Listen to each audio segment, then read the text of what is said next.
Okay, good morning class 9s, please check.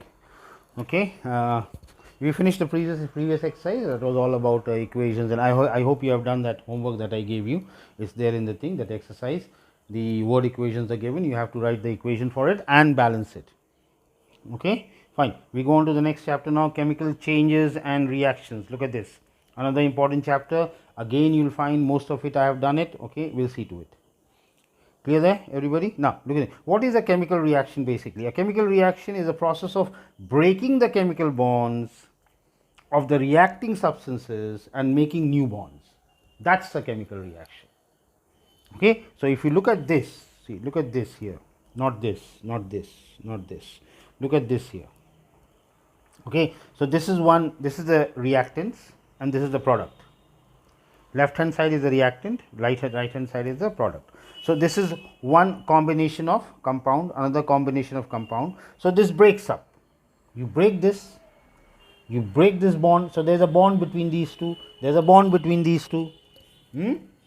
So you break this bond, and you make a new bond. So what is a new bond? You get AD plus BC. Do you follow? Is it okay?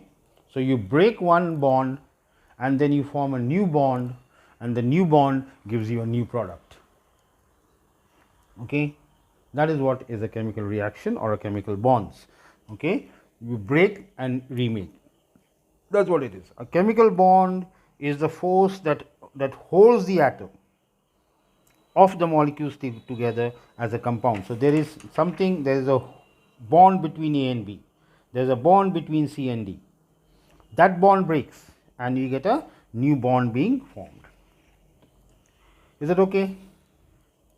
Now, for a chemical reaction to take place, what should be there? There are many conditions for the chemical reaction to take place. There are some conditions on which chemical reactions will take place. First of all, mixing.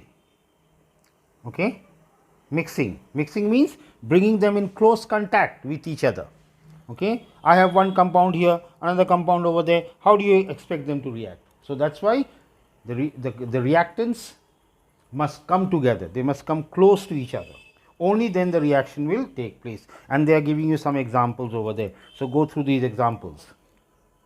Is it okay? Some example reactions are given. It's not necessary the same. There are many examples. You can give any one example. Now, to bring them in close contact, what can we do? One way is to bring them into a solution. That's why we make a solution and we make them react. Once they are in the solution form, they can come in close contact. Okay, until less the reactants come together, until less AB and CD come together, reaction cannot take place. And for the reaction to take place, okay, we either mix them or we bring them into solution. Here, then they are giving you some reaction. See, NaCl in aqueous solution, AgNO3 in aqua. Aqua means aqueous solution, gives you a white precipitate, and NaNO3. So that's another way of bringing the reactants close to each other. I make clear another way. How do I make the things react? By heating them. We heat. When we heat, okay, when you heat, the compounds will come close to each other and the reaction will take place. That's what your mummy does when she is cooking. When she is cooking, what is she doing? She is putting all the masalas and then vegetables and whatever it is. Okay. Now, if she puts the vegetable in one container, put the masala in one container, put whatever it is all on separate containers, how do you expect that whatever the curry is to come? You follow that? So what she does? She puts all of them together. She grinds the masalas and all that, makes them into a mixture. She puts water into it. That's a perfect example for a chemical reaction taking place. Cooking is a chemistry. Cooking is a big chemistry. You know that? Huh? It's a big chemistry. So she puts everything together. Are you getting me? She puts everything together and she heats it. So when they heat it, okay, the reaction takes place and you get a nice curry coming. Okay, whether it is veg, non-veg, whatever it is. Okay, mutton curry, chicken curry, or whatever vegetable curry, you get that. Why? Because they are close to each other. They are heated. So here's one reaction on heat. Now I have given you a whole lot of the charts I have given you. Okay, all the charts can be used over here. all the charts can be used over here.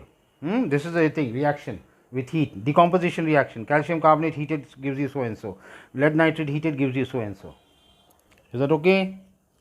So that's one way for a chemical reaction to take place. Another way is light. Good example of chemical reaction taking place due to light is photosynthesis. Photosynthesis, okay, plants and all, with the help of glucose and things like that, okay, undergoes photosynthesis in the presence of light. No light, no photosynthesis. Is that okay there? Okay, they are talking about the plant over here. Then hydrogen and chlorine in the presence of light gives that. Chlorine reacts with water in the presence of light, UV. Now remember, you will be studying that in class 10 and thing. In the light, it is not those 7, you know, light has the 7 colors, Vibgyor and all that. It's not those 7 colors, not the 7 colors that gives you the chemical reaction, is the ultraviolet which is present with the light which does the chemical reaction. Okay, white light coming from the sun has 7 colors. It has what is that, infrared, then it has gamma radiations and so on. So there are so many types of invisible radiations are there. One of them is UV, ultraviolet. So it's the ultraviolet radiation which helps in the chemical reaction, but nevertheless it needs the heat. Okay, AgNO3, see, look at that, AgNO3. Okay, remember, not nowadays. Nowadays we have all digital cameras. Okay, previously we used to have cameras with films, and that film had a silver salt on it, coated with silver salt. So when the light falls, when you click, the light falls and a chemical reaction is to take place, and you used to get the photograph. You follow that? And we used to get the photograph from that film, okay, because of light. Okay, not nowadays. Nowadays we are using digital cameras and all that. Okay, then comes electricity. Okay, electrolysis. Okay, you will be studying about that in class 10. Chemical reaction taking place because of electricity. Okay, chemical reactions are taking place here. Okay, I think you must have done that. Water breaking up into hydrogen and oxygen with the help of electricity. NaCl breaking up into NaNCl with the help of electricity. Is that okay? So all these examples are important. Then comes pressure. What are we doing? When we apply pressure, we are bringing these together, close. We bring them close. So when I bring them close, the reaction will occur. Otherwise, no reaction. Okay. Sometimes no heat, no light, nothing we do. We just apply pressure, and with the help of pressure, we are able to go through a chemical reaction. The idea is to bring these together closer and closer. Okay, so by applying pressure, you have some examples over there. See, ammonia and hydrogen, you apply 200 atm pressure. 200 atm pressure, they come close, and therefore you get ammonia. Nitrogen and hydrogen under 200 atm pressure, okay, you get ammonia. Am I clear there? Hello, do you follow me? Okay, wake up. Now, then comes catalyst. Now you have done that catalyst. Okay, catalyst is that which helps in the reaction. It doesn't take part in the reaction, but it helps for the reaction to go faster. You follow what I said? Catalyst is a chemical compound, like you have some catalyst over there. Okay, it helps the reaction to go faster. Now there are two types of catalyst. One is a positive catalyst and the other is a negative catalyst. Positive catalyst will help the reaction to go faster. Okay, and negative catalyst will control the reaction, will help the reaction to go slow. Sometimes we need a slow reaction. The reaction is too fast and we need a slow reaction.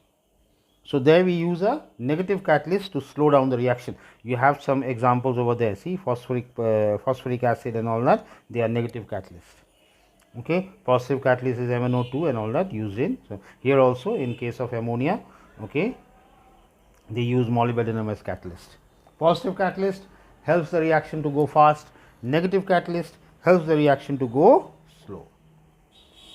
Did you get that, everybody? So much so about chemical reaction.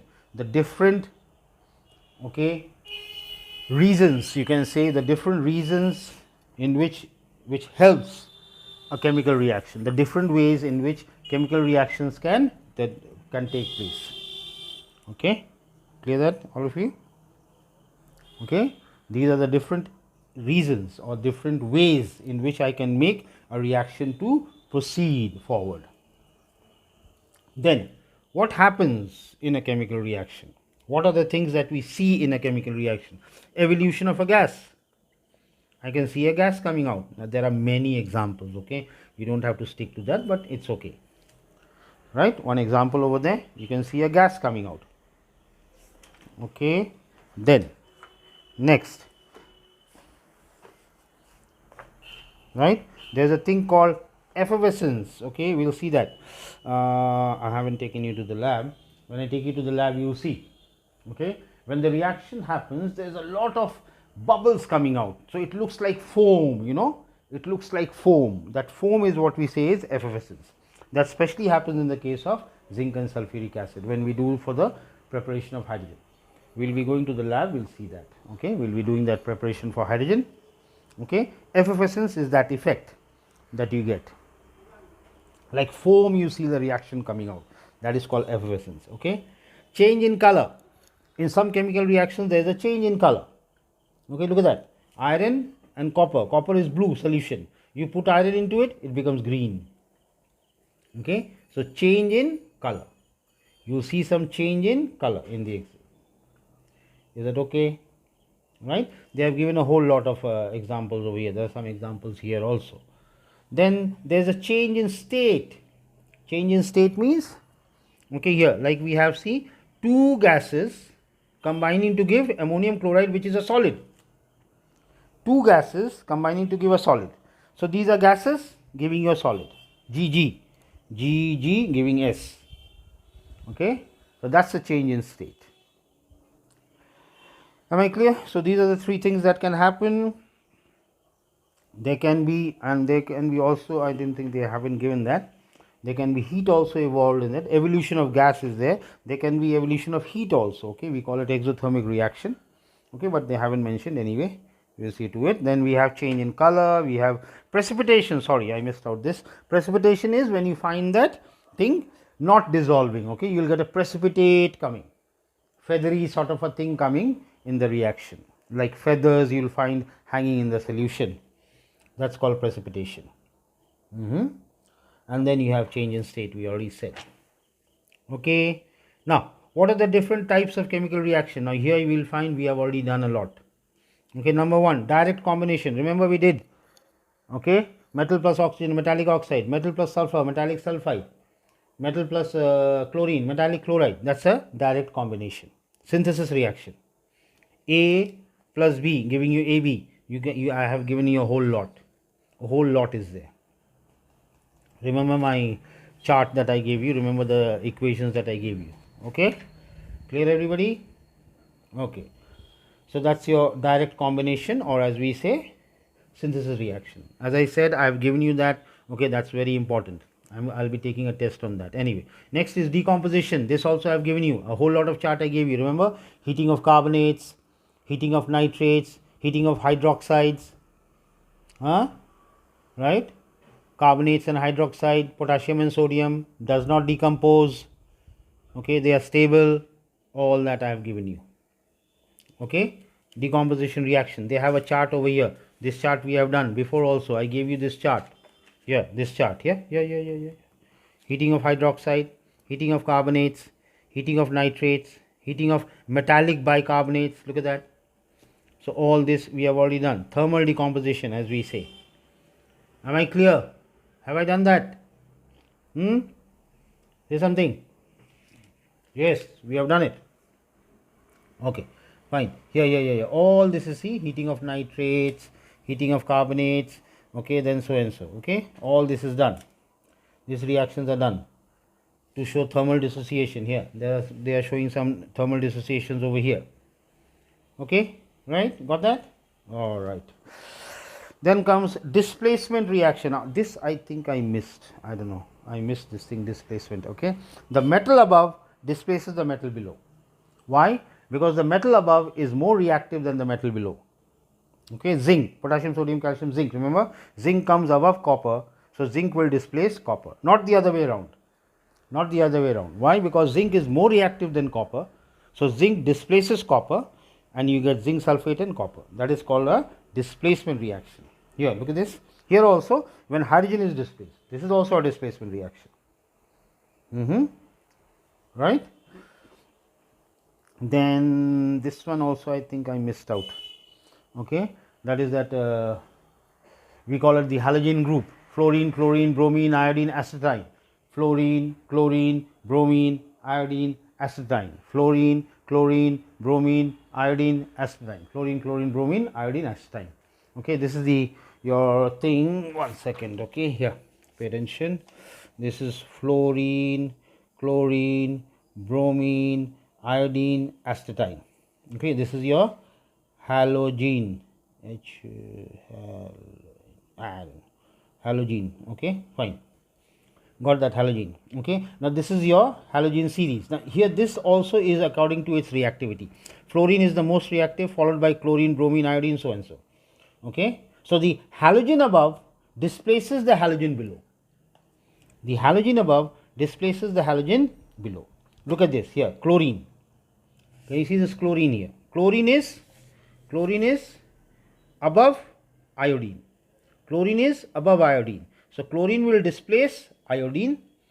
Okay, the iodine is displaced and you get KCl. But if I have the other way about, suppose I have sodium fluoride, valency 1, plus I have chlorine here, Cl2. Here, look at this. Sodium fluoride plus chlorine, no reaction. Why? This chlorine cannot displace fluorine. Why? Because fluorine is above chlorine. Fluorine is more reactive than chlorine, so fluorine will hold on to this. It will not be displaced. Do you follow my point? Okay, take this one down. I think I have missed that. Okay, the halogen above displaces the halogen below. Same thing goes for the metals. Okay, potassium, sodium, calcium, magnesium, okay, aluminium, zinc. Now if I have say sodium chloride, okay, plus I take magnesium, no reaction, because magnesium cannot displace sodium. Magnesium is below sodium, so magnesium cannot displace sodium. Okay, but if I have something like say calcium sulfate plus sodium, okay, now sodium is above calcium, so sodium is more reactive than calcium, so you will get sodium sulfate plus calcium. Okay, the metal above will displace the metal below. Why? Because it is more reactive. So these two things I have explained, check that out. Okay, this is your halogen series: fluorine, chlorine, bromine, iodine, acetylene. Acetylene we don't use much, but anyway we use that. Okay, so the halogen above displaces. This is also the arranged according to its reactivity. Am I clear over there? ठीक है, चलो. So that is your displacement reaction. Okay, then comes it. Oh, they have it over here. Good, they have it over here. See, fluorine, chlorine, bromine, iodine. Most reactive, less reactive. So the one that is above will displace the one that. And here they have given you the metal activities. Is it okay? Chalo, theek hai. Then comes double decomposition. Double decomposition is like that, exchanging the thing. See here, double decomposition, AB plus CD, you get AD plus BC. Okay, that is double decomposition reaction. Okay, and in double decomposition reaction, we have precipitation reaction, we have neutralization reaction, all that some examples are given over here. Okay, but as I said, there is no point in looking at the examples because there are so many. Neutralization I have given, so many examples I have given. Double decomposition I did not give you. Neutralization I gave you so many examples. Remember, acid plus base giving you salt plus water. I have given you that. Is that okay? Hello? Are you getting my point? Okay. So precipitation is when you get that precipitate coming. See over here, right? White precipitate. Precipitation reaction is when something is insoluble. When it is soluble, you won't get a precipitate. Okay, when I go to the lab, I'll show you some of them. Okay, precipitation reactions are when something is insoluble. You will get a precipitate coming over there because of the insoluble nature. So that's why you see, and they haven't given that. They are on a precipitation reaction. Sorry, where is this here? Oh yeah, precipitation reaction is when something is insoluble. In a precipitation reaction, they'll give you an arrow over there, showing that this thing precipitates, and you get a color. Characteristic color comes according to the soil. According to the salt, you get a characteristic color coming. Is that clear, everybody? And neutralization, I've given you a lot. There's nothing much over there. Neutralization as a chemical, then some neutralization reactions, some uses are there. Anyway, we'll see to that. Okay, I'm going to stop over there. Hydrolysis and all, when the school opens, we can do it. Okay, I'm stopping at precipitation and neutralization. Is that okay? What happens? The chapter finishing? Oh my god, the chapter is almost finishing, man. If I do that much and then some energy change, the chapter is over. Anyway, we'll do it. One more period and the chapter will finish. Is that okay, everybody? Right? Okay, go through that, all of you. Great. Have a nice time. Happy holidays. Okay. God bless. Stay safe. Thank you.